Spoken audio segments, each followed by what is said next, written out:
90% des dirigeants pilotent leur acquisition de leads avec ce KPI et ça leur fait perdre énormément d'argent. Quand je demande à nos prospects comment se passe leur campagne, ils me répondent très souvent: non, tout va bien, en fait, on a un coût par lead qui est très faible et on a beaucoup de leads. Cette métrique, c'est le CPL et ça dit absolument rien sur votre business. Parce que le CPL mesure uniquement ce qui rentre dans ton CRM, mais il ne te dit pas exactement quel est le taux de transfo, quel est le taux de signature et combien tu as généré de chiffre d'affaires grâce à ces leads. Tu peux générer des leads à 5 euros, si personne ne décroche et que tu as que des faux numéros de téléphone ou des fausses demandes, ça apportera rien à ton business. Donc, chez Collead, depuis 5 ans, on a accompagné plus de 300 clients en génération de leads sur Google, Meta et TikTok. Et après plus de 25 millions d'euros de budget média géré, on a tiré une conclusion très simple. Piloter des campagnes au CPL, c'est exactement comme si on était des fournisseurs de leads, ce que nous ne sommes pas. Et du coup, on pilote nos campagnes aujourd'hui avec 3 gros KPI qui sont le coût par lead, le coût par rendez-vous, le coût par signature. Le coût par lead, c'est évidemment un premier pilier qui est essentiel, c'est le démarrage. C'est une personne qui a eu envie de laisser ses coordonnées pour être recontactée. Niveau 2, ça commence à être un peu plus loin dans le funnel, c'est le coût par rendez-vous. Le coût par rendez-vous, ça indique quand même si,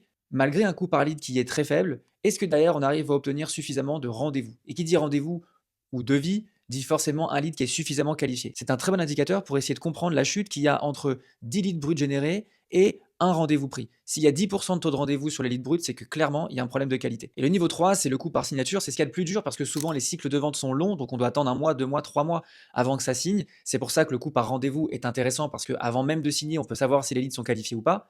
Mais le coût par signature, c'est un peu le Graal parce que c'est ça qui va nous permettre justement de calculer le coût d'acquisition. J'ai dépensé 3000 euros, j'ai fait 10 ventes, je sais que mon client m'a coûté 300 euros, je vends un produit à 3000 euros, je fais 50% de marge dessus, je sais que mon ROI est un petit peu de 3. Et je vais donner un cas qui nous est arrivé dans notre agence. On a accompagné un client, on a débloqué complètement son funnel de vente. Il avait un coût par lead qui était certes très intéressant, mais derrière, ça ne transformait pas et il n'avait pas réellement de chiffre d'affaires dégagé pour ses campagnes. Donc on a audité complètement son compte de A à Z. On a regardé combien de coûts par lead, combien de coûts par rendez-vous, combien de coûts par signature. Et on s'est rendu compte que le coût par rendez-vous était anormalement haut. C'est-à-dire qu'en fait, ils envoyaient un lead très froid à leurs commerciaux. Et donc ils n'arrivaient pas à transformer. Donc ce qu'on a fait, c'est qu'on a requalifié complètement la campagne, c'est-à-dire les meilleurs mots-clés, les meilleurs titres dans les annonces pour justement éviter les curieux et mettre des espèces de filtres avant que le prospect arrive sur la landing page.